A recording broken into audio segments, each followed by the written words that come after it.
We have significant NHL news, especially if you live in Canada. Are Rogers, the national rights holder, looking to get out of the game and sell their package, possibly to a company like Amazon? We'll discuss the details coming up next.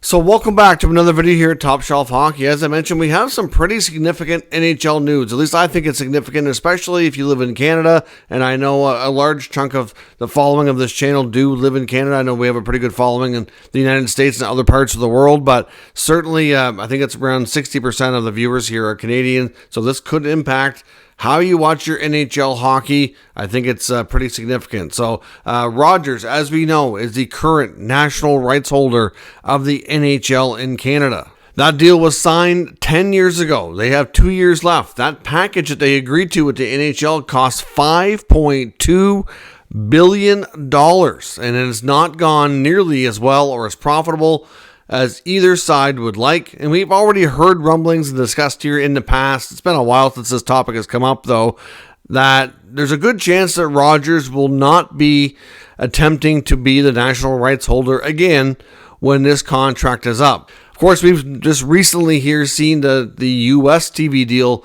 be redone, of course, with NBC Sports coming out of the picture. Obviously ESPN through the Disney company, as well as TNT getting into the mix. And built into both of those rights packages were a lot of, commitments to streaming and being on different streaming platforms like ESPN Plus and Hulu and HBO Max, etc. And that certainly appears to be the way of the future. I mean, Rogers, I think, was already having losses and probably some regrets as early as the second year of this deal, and it's a 12-year contract. The second year of this deal, no Canadian teams made the Stanley Cup playoffs. That was a major blow to their ratings. I mean, Canadian hockey fans are about as passionate as you can get anywhere in the world. You could say that, Canada is like the hockey mecca, if you will, as far as like the percentage of people that love the sport, have played the sport, connected to the sport in some capacity. I know it's big in the United States, it's big in Europe.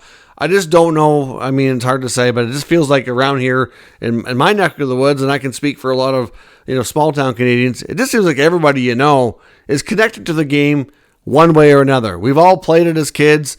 We're all into it. We all have our favorite teams, and it's just such a big thing here in Canada. We don't have the fan bases like we do in the U.S. with the football and basketball. I mean, those are still popular here, but not nearly to the same degree. Hockey is really Canada's national and most passionate sport, and it's not even close. So like I said, in the second year of this deal, I think Rogers was already having regrets. So could you blame the lack of success amongst the Canadian NHL teams to be a part of the reason why this deal has not been as profitable and has not gone the way it's hoped on both sides here? Maybe, but I think it's a very, very small percentage here. We've seen some Canadian teams during the last decade actually have some pretty good runs. I mean, for example, the Toronto Maple Leafs have been a steady playoff team now. What is it, 7-8 years in a row, something like that? I know it was a unique format, but we saw the Montreal Canadiens go on a run to the Stanley Cup final in the bubble during the pandemic season. We've seen the Ottawa Senators in 2017 go all the way to the Eastern Conference final. They were one goal away from going to the final. We've seen the Edmonton Oilers. I think they've won 4 rounds in the last number of years. The Canucks have been not so much a playoff team lately. They're going to be again, but obviously they've had a few good runs in there too. Calgary, it's the Jets. One point was in the conference final back. It's been a few years now, but I don't know. I mean, we've had years like the second year of the deal where there was no teams in the playoffs, but there's always usually been at least one or two that have gone, far enough that it kept the Canadian interest at a high, for sure. To my opinion, I think a much bigger part of the problem here is that, well, for one, people are just cutting the cable cord. People are not sticking with cable like they used to. It's been a trend for quite some time. And as time has gone on, that number of customer base just keeps dwindling and dwindling and dwindling. But not to mention with Sportsnet, with Rogers Sportsnet in Canada, you can buy other packages to stream. But to be fair, those packages are terrible. And Sportsnet themselves, under Rogers, I don't know if they've done really the greatest job with the TV product. I think there's all kinds of things you could critique and criticize there. I mean, don't get me wrong. They do have some great personalities and analysts that I do enjoy listening to. You get great insiders like Elliot Friedman, and then Elliot and Jeff Merrick have the 32 Thoughts podcast. I really do enjoy that. I think they're pretty good. But, there's a lot of the other stuff that you see on Sportsnet. It's just, the Hockey Night in Canada broadcast. I still watch it because it just traditional. It's what I do, but I want to watch the game more than anything else. But I don't pay attention to the intermissions like I used to. The intermissions used to be a lot more interesting with more commentary that I actually wanted to hear. Whereas now it's just, I get up and either switch the channel and go do other things, whatever, right? So I think there's lots of reasons why. But the two biggest ones for me is just the changing of the dynamic of how people get their content. It's going to an online streaming model. People don't want to pay the big bucks for cable anymore when they can pick and choose what they want with different streaming services. And like I said, you've also got to point the finger at Rogers themselves and Sportsnet for just not putting a great product on the air. It's just that simple. The Canadian teams have had more success. Would it have helped some? Yeah, I do think it would have helped, but I don't think it would have made all the difference here. Streaming is the future. Quality content is the future. And I just don't know that they're putting that together. So there's reports now from the Hockey News that Rogers is apparently in talks with Amazon to sell part of their package now. Like it sounds like it could be in effect. It sounds like next season. I mean, maybe something comes together sooner. Maybe Amazon gets involved for this year's playoffs. We haven't heard that, but I can't confirm or deny that because it's not clear yet how this is going to go because this is not official. This is just in the rumor mill. But Rogers is looking to offshed part of this package to Amazon. And it sounds like it's going to be the Monday night games for next year. And it will also include some playoff broadcasts as well. Now, it's not clear exactly how this is going to go. Could it be a Rogers, like a simulcast, where Rogers actually keeps their Monday night programming and it just, maybe instead of it being on the Rogers TV channels, maybe it's just shown on Amazon Prime? I don't know. Or is Amazon going to be doing their own broadcast? It's not really clear how this is going to work and for sure how it's all going to go down. But we can say that Amazon already has ties to the NHL. There's already been talk about them doing more and more documentaries and behind-the-scenes type programming with them. More and more of their content is popping up on Amazon Prime. And really, we know Amazon is one of the richest, most wealthiest companies in the world. And they're slowly taking over pretty much every sector. We know they want to take over. They're trying to compete now. Like they started as a bookstore all those years ago. But now they want to compete with the big mega food chains for their groceries and all your household stuff. And like they really want to be a one-stop everything and give you everything you need for your life. It's what it seems like it's going to be long term here.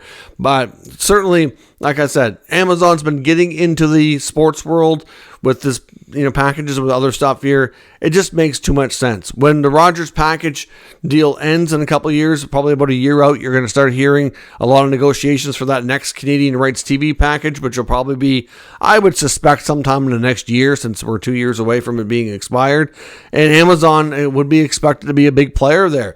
I would suspect that Amazon or maybe Apple Plus TV, one of those big streaming services, are likely going to be the majority rights holder, or maybe they'll do some sort of split, but the majority of it I do think are going to be on streaming platforms. I think there's probably going to be an opportunity for TSN to get back into the mix in Canada and to have, because they do have a lot of regional broadcasts right now with the Canadian clubs, and they do a great job. I've always preferred the TSN broadcast over the Sportsnet one for as long as I can remember. I think TSN does a fantastic job. They have a lot of great insiders. They have a lot of great analysts. And even though they haven't been a national rights holder, I don't know. I think they just do a better job and put together a better product overall.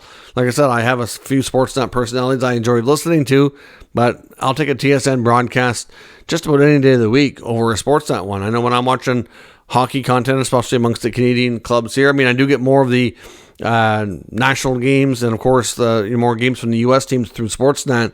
But when I want to watch Ottawa, Montreal, or any of the Eastern Canadian clubs through the TSN regional feeds, I enjoy the games a lot more. It's just a better product overall. So I think TSN will have an opportunity to get back into the mix.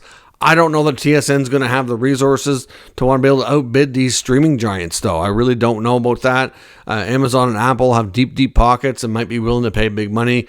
I don't know. I do expect them all to be involved in some capacity. I wouldn't completely rule out Netflix either. They're also pretty large in the streaming world, of course, as we know. But I think Amazon and Apple will be probably more the front runners. That's just a gut feeling, though, on my front. So clearly, like I said, Rogers has been bleeding money. I would not be surprised next year if they do sell off some of these, some of the package and Amazon takes over. We're probably going to see cuts at Rogers.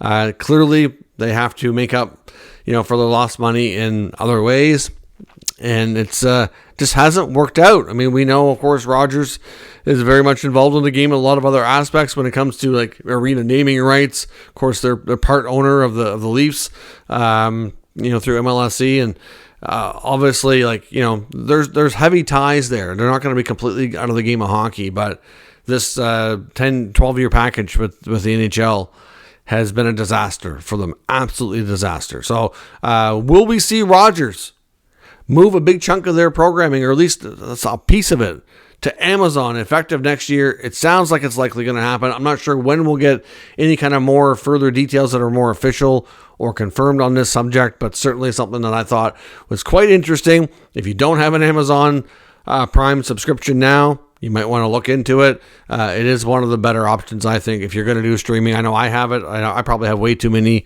between cable and streaming. Seems like I feel like I'm subscribed to everything, and I probably need to cut back on what we have here. But, Amazon getting in the mix. Let me know what you think down in the comments, and we'll discuss further this big move for the Canadian content of the NHL games. If you're new to the channel, make sure you subscribe and stick around. We'll keep you up to date with all the news, rumors, and analysis of all 32 NHL teams. Thank you for watching. I'll catch you next time.